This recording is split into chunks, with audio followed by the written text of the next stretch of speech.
하루도 바람 잘 나르는 암호화폐 시장에 관련된 소식을 들고 인사를 드려보고 있는 크립토 마토입니다. 소비자 물가지수와 직접적으로 연관이 있는 미국의 2월 생산자 물가지수가 발표가 되었습니다. 결과는 긍정적, 전월 대비 0.1% 하락으로서 0.3% 상승을 예상했었던 전문가들의 수치보다 낮게 발표가 되었습니다. 자, 그러면서 전년 동기 대비로는 4.6% 올라가지고 1월 대비 5.7%에 비해서 상승폭이 크게 축소됐으며 뿐만 아니라 지난 1월 생산자 물가지수 같은 경우도 연간 상승률이 6.0에서 5.7%로 하향 수정되면서 인플레이션이 둔화되고 있다는 사실을 다시 한번 확인할 수 있었다라고 합니다. 굉장히 기분 좋은 소식이다 이러면은 연준이 금리를 올릴 가능성을 더욱더 낮추는 것이다. 시장은 상승하게 되지 않을까라고 예상을 했었는데 뚜껑을 딱 까보니까 달러가 나름 강하게 반등을 해주면서 미국 증시 오늘 하루 종일 힘을 쓰지 못하는 모습들이 보여졌었습니다. 그래도 떨어졌다가 떨어진 부분은 어느 정도 만회하고 있는 모습이 보여지고 있는데요. 자, 이런 식으로다가 인플레이션 압박이 낮아짐에도 불구하고 증시가 힘을 쓰지 못했었던 이유는 여러분도 아시다시피 또 다른 은행의 위기가 찾아왔기 때문인데요. 이번에는 유럽의 대형 은행이라고 볼 수가 있는 크레딧 스위스 주가가 급락한 데 이어서 그들의 최대 주주이기도 한 사우디 내셔널 뱅크가 크레딧 스위스에 더 이상 추가적인 재정 지원을 제공하지 않기로 했다는 소식이 시장을 한때 충격의 도가니로 몰아넣기도 했었습니다. 그러면서 크레딧 스위스 주식이 훅 떨어졌었는데 나중에 반등했습니다. 왜 반등을 했느냐? 이를 보다 못한 스위스 당국이 얼마 전에 미국과 마찬가지로 개입을 하게 되면서 시장 및 상황 안정화를 위한 논의에 들어갔다는 소식이 나오게 되면서 여기에 또 금융구제가 지원되는 것이 아니냐라는 기대감과 함께 반등을 했다라고 볼 수가 있는 것이겠죠. 자, 근데 위기는 여기서 끝일까요?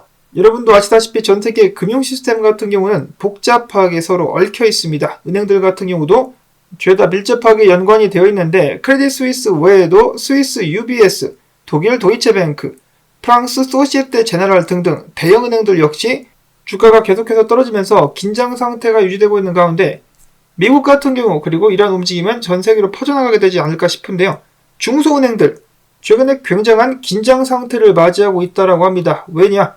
미국 시민들이 중소은행들이 파산하게 되면 돈을 다 잃어버릴까봐 거기에 맡겨뒀었던 돈을 바리바리 싸들고 대형은행으로 옮겼다라는 것인데요.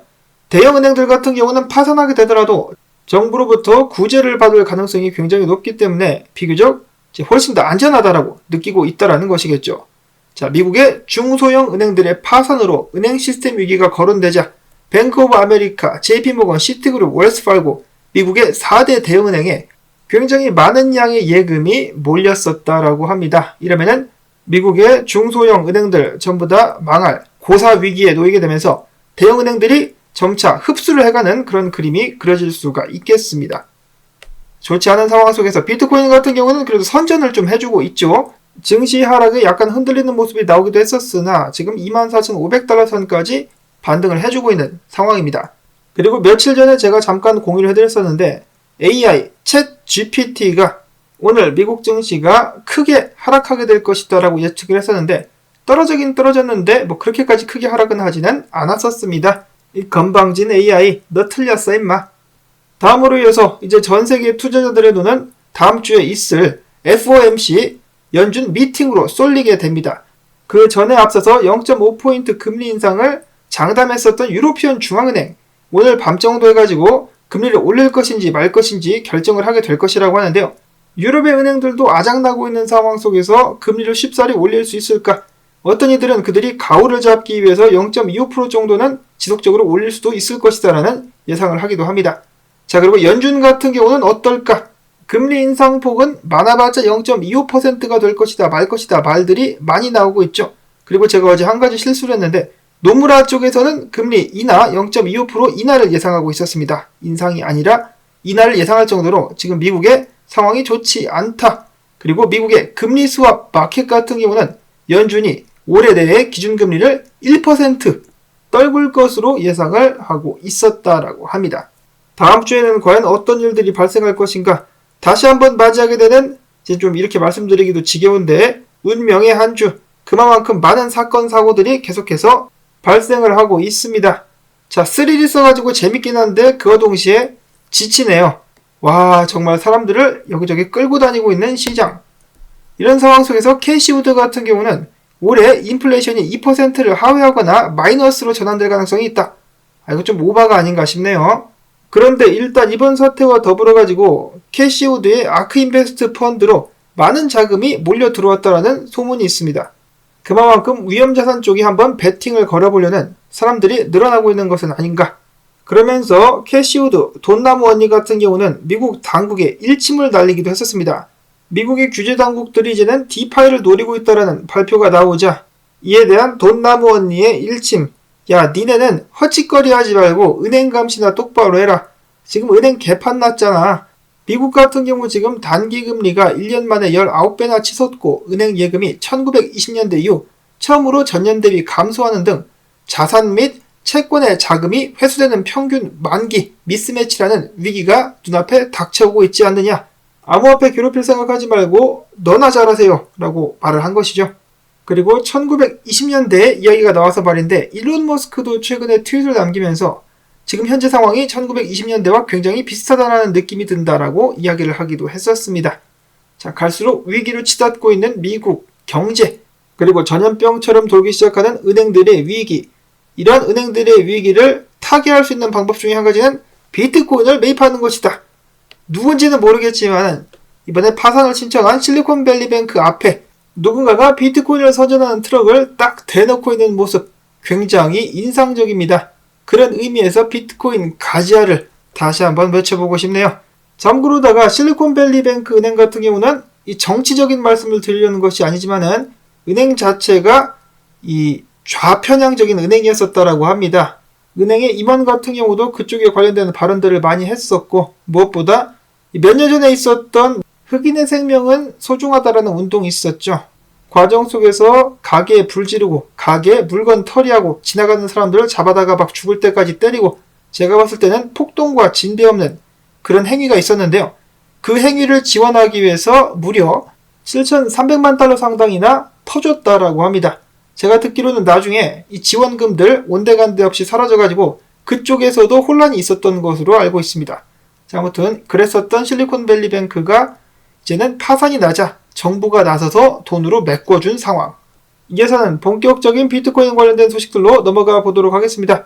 중앙화된 거래소에서 비트코인 1일 거래량이 4개월 만에 최고치인 200억 달러를 돌파했다라는 소식이 나왔습니다. 그만큼 최근의 변동성 또한 어마어마했었는데요. 이 정도의 거래량 같은 경우는 FTX가 파산했을 때 이후로는 최대 거래량이라고 합니다. 이러한 상황 속에서 비트코인에 대해 거는 기대감 또한 계속해서 높아져 가고 있다고 하는데요. 캐프리온의 CEO, 그리고 비트코인 채굴자들의 해시리본 지표를 만든 것으로 알려진 찰스 에드워즈 이렇게 이야기를 합니다. 비트코인이 엄청난 상승을 기록할 수 있는 범프앤런 반전의 한가운데에 있다. 조만간에 크게 오를 수도 있다라고 이야기를 하면서 이 교과서적인 범프앤런 패턴, 지금 현재 비트코인 차트상에서 찾아볼 수가 있겠다. 지금부터 가즈아 10만 달러 가즈아라고 외쳤습니다. 비트코인 10만 달러 갑니까? 다음으로 해서는 투자자 10만을 보유한 투자 전략 서비스 업체인 XOR의 CEO도 이야기하기를 비트코인의 강세 흐름이 시작됐다. 와이코프 패턴 차트를 한번 봐라. 비스무리하다라고 이야기하면서 비트코인의 지속적인 상승이 이어질 수 있을 것이다.